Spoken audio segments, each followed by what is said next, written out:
So I started by getting a round topped bottle. This one's an old deodorant bottle, but you can also find these in like shampoo and things like that. And just if you're using a deodorant bottle like I am, make sure it's washed out really well because the stuff is not good to breathe. So draw out a line where you need to make the cut and cut that with a utility knife. I also had to use scissors to round out my edges afterwards. Then take a piece of craft foam, put a little glue on the inside of the cut bottle, and fold the craft foam right up inside there. I'm just using 2mm craft foam. And then cut off the edges so that they're flush with the edge of the plastic bottle. Just like that, and then do the same thing on the bottom, and what that does is it makes the edges just a little bit thicker, so when I stick something else in there, you'll be able to see the difference. So then I took an old Mio bottle and I ripped off the label, which gives me a nice perfectly silver bottle with a cool shape, and I glued that right to the inside of the other bottle, leaving the point sticking out just a little bit. Took a little piece of craft foam to fill in the open spot above it. I have to cut that to shape. Then I took a piece of craft foam and rolled it around a pencil, nice and tight, to make a little tube. And I glued the edge down to hold it in place. Then I cut a circle of craft foam, 2mm again, put the indentation of the tube in that, and cut out that circle from the indentation.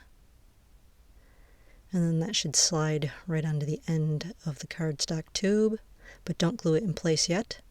Take a half circle of cardstock and fold it around until it's the same circumference as the foam circle, and then just glue the ends in place at that measurement.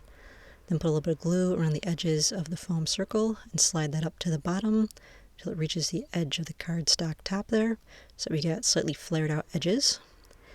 And that should slide right onto the tube. You're going to put 3 of those on, sliding them almost down to the end, put a little bit of glue, and then slide it right into the glue so it holds itself in place with the glue. And then you'll slide on a second one, same way, and a third one the same way. And then you'll slide on 3 more, facing them the opposite direction this time. So the open end will be the other direction. Slide them up, put a little bit of glue on the end of the tube, and then slide them back down into the glue so you have 3 on each side, just like that. Then fold a piece of craft foam around half the tube, cut another one with 3 slits, and fold that around the other piece of foam, just like that. And then cut this little piece out. I have a template for this, and glue it right on the top of the other piece there. And then you're just going to glue that right onto the point. Mine's a Mio bottle, but whatever your pointed end is there, just like that. So then cut out the little fin piece and the long piece, which are also both in the template. Fold the long piece around a pencil to give it kind of a curved edge. And then you just want to glue that to the fin, making sure that it stays curved, just like that. And then I glued a second one on the other side. And then just glued the fin right to the top of the bottle. Then I cut some thin pieces of foam, and I folded those around the base of the smaller bottle, reaching up to both sides of the cut. I did 4 across there. Then went all the way around. Then I cut 2 circles of foam, and I glued one on one side of the big bottle and one on the other side of the big bottle. Then I took a blue plastic gem, which I'm going to use to represent the indicator lights, cut a small circle of foam, glued that to the top of the gem, and then I put a bunch of little pieces, 4 little pieces around the outside to kind of encase it. And then I just glued that whole thing onto the end of the big bottle.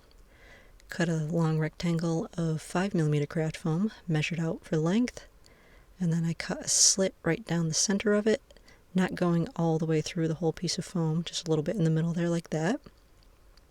And I glued it onto the bottom of the bottle. Then I cut the handle piece out of some cardboard, glued on another piece for the grip, and another piece on the other side to make the full thing.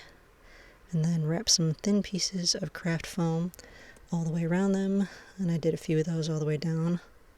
And so then that whole handle piece just gets glued into that cut that I made in the foam, just like that.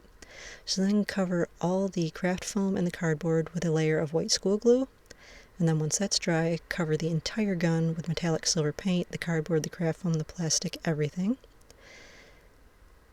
And then once the silver is dry, just dab on some metallic copper, and I didn't actually paint it, I purposely just dabbed it to give it kind of an old rusted look like that. And the one part I left silver was on the barrel there. So then I glued another gem on top to represent another light. And then some really tiny gems I glued on 1, 2, 3 right behind the circle there. And then I did the same thing on the other side. I like the little lines on mine, it kind of adds dimension. And so then at the very end, in those slits, or in the grooves there, I put some blue puffy paint to represent lights. It's still wet right now, but it gets darker when it dries. And then I made the lines up near the little gems that I put up there, going all the way around to the other side, just like that. Again, it's still wet, but here it is once it's dry. It dries a little bit darker. The thing I really love about this blaster is that it looks just like one of those corny ray guns from an old 1950s sci-fi movie. And here we have another little preview from my upcoming cosplay book. I've been loving making the pictures for this because I've been able to really put a lot of effort into them with very special effects, so it's been really fun. I'm really looking forward to releasing it.